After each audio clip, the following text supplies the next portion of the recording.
Somebody sent me this headline on Fox News's Tucker Carlson, where he calls out professional Christians like Tim Keller, Beth Moore, David French for silence as another Canadian pastor is arrested.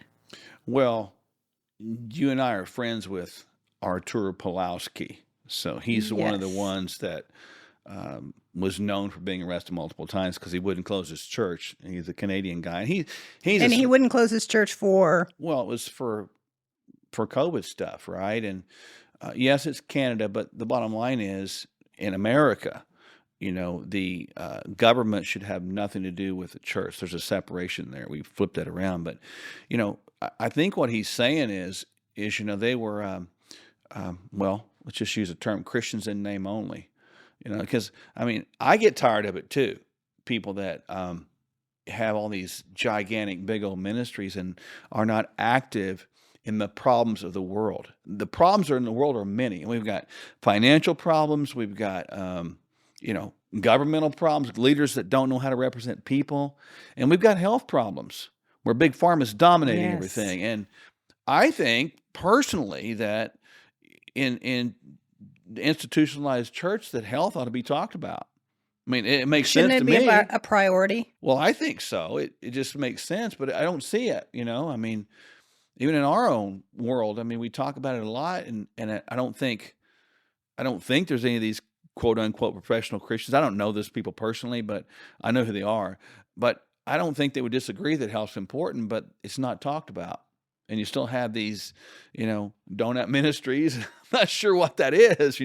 It makes no sense to me at all. So I see what he's saying with that, with people being arrested and all this. But I think it boils down to the lack of action where your actions don't match up with your words. And that really is, we've been adamant about that even with health. With our actions, we have to exercise, eat right, and if we're going to talk faith, we have to live it, because I don't know about you, but I get really sick and tired of hearing like sermons that are just blah, blah, blah. I want to see one.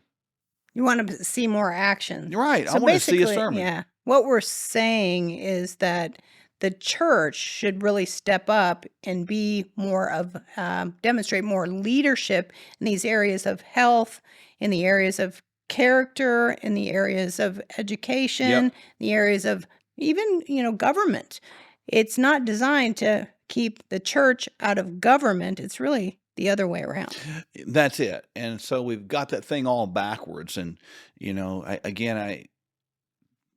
fan or not, it's irrelevant of Tucker Carlson and Fox News. I don't even watch that stuff, quite honestly. But here's the thing, like if we're going to have these big old ministries like that, and they're raking in all that money, right? And people are going there on a Sunday or whenever they go there, shouldn't it make a difference in the world?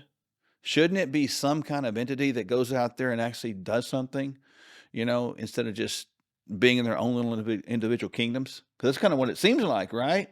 And I don't understand that. Am I missing something with that? I just think it would be really neat to see some of these church buildings that are empty 6 days a week become, private schools, or places where homeless can be fed, or, places where there are shelters for people that may be in harm's way, instead of just standing as an empty building. Well, I even go one step further than that. All the land that we're purchasing up from these entities, why don't you make it into a garden and let the people that go to church there pick from that thing? And that would make sense, because we're at least going to get some food, right? You got an endless supply there, and I don't understand why that's not called out more often. I appreciate him calling it out. I do. Don't know what the right venue is for calling it out. I think that I've always been one that if you have some problem with somebody specifically, You go to them. right to them. You don't like go through mainstream media to try to criticize them. If you have a relationship with them, go to them, or don't say anything about it. At least don't name them by name, right? So again, that's just one of those corrective action issues that we have to do. But in us, within our practice, we talk about spiritual matters, we talk about emotional matters, and we talk about physical matters, because they all sort of connect. But you can't be healthy spiritually and be unhealthy physically, or be unhealthy physically and healthy spiritually, or however you want to word that, and be a healthy person all the way around. That's just not, and you don't have the ability at that point to stand up for the people that can't stand up for themselves. So, for our listeners and the resources that we have available to them, Yeah. how can we help them navigate through times and waters like these? Well, certainly, as we've said many times, a lot of our physical manifestations of disease processes are rooted in spiritual and emotional brokenness. Why do we have spiritual and emotional brokenness? Because we don't have spiritual and emotional teaching that teaches wholeness. And that is something that we offer. I mean, we do talk to people about their lives and connect those dots, physical, emotional, spiritual. We ask them questions about what's going on with your family, what's going on with your life, and how it ties into health. And we bring it's truly a holistic approach, WHO as well as HO. We've got to get all of that in there because that brings about the idea of true healing. So, people that want that type of approach, they're the ones that need to reach out to us, right? That's right. So people can find us on Sherwood.tv. They can find where our plans are. They Yeah. can find our books.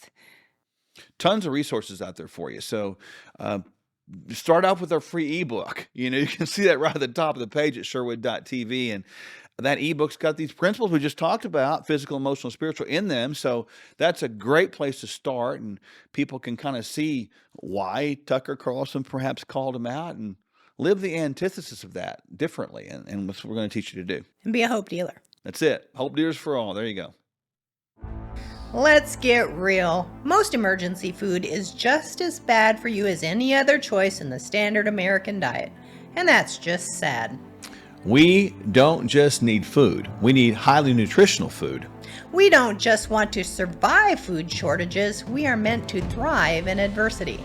Complete your daily nutrition and have shelf-stable Kingdom Fuel as a cornerstone of your food supply.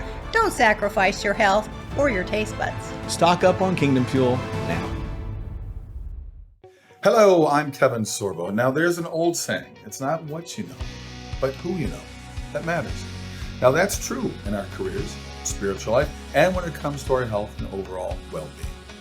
Today, most of us know a lot of information about health and nutrition, but are we really doing anything with it? So here's what I've learned from working with Doctors Michele and Mark Sherwood. They're the founders of the Functional Medical Institute. You need a wellness plan that's customized based on your unique needs. Now remember, real change can only happen when you address the whole person. That is exactly what Mark and Michele do, and why they are people you should know. They'll help you discover what you need to experience transformation. Find out at Sherwood.tv/Sorbo. That's Sherwood.tv/Sorbo, or just see the link below. Have a great day and God bless. I could use your assistance. Okay, Jesus. Huh? My name is Jesus. Sure. Jesus. Jesus is here today. You looking for a job? Yes, sir. You and Mark have 45 days before the bank forecloses. Not to worry. They do not call me by God Byron for nothing. The collection plate starts to be passed around. Mark reaches into the basket and shouts, "You and your family are the winner from the first church of the lotto." Kind of think of it like a high-stakes bingo night every Sunday. Poopy diaper!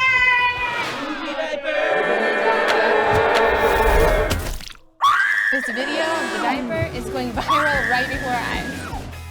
this is a miracle. What is? Friends of Faith has over 300,000 followers. Oh my dad! That's more followers than Moses had. Jesus! Take the wheel! Just say it. No, Stop take it. the wheel! I got it, buddy.